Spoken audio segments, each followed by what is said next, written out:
May malaki ka bang problema ngayon na kinakaharap?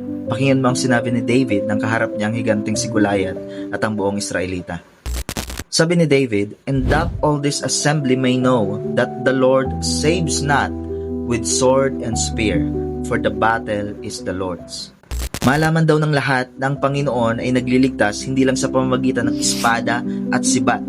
Ang ganda ng verse na ito sapagkat minsan tayo when we are facing problems in life, nag-iisip tayo ng possible solution para sa ating problema. Most commonly, ang sagot dyan ay pera. Bakit naman kung mag-a-apply ka ng work or maghahanap ng bagong pag-ibig dahil nasaktan tayo sa ating past relationship. And iniisip natin, yan ang sagot sa ating mga problema.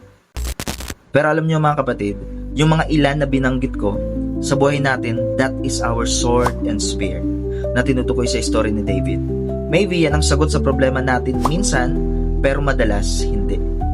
Sapagkat alam natin na hindi natin kaya kapag may gahiganting problema na. Maybe this is the right time para i-consider mo si Lord sa iyong buhay. Sapagkat sabi ni David, "For the battle is the Lord's." Hindi ka nag-iisa sa laban mo, kapatid. God bless, and Christ is our King.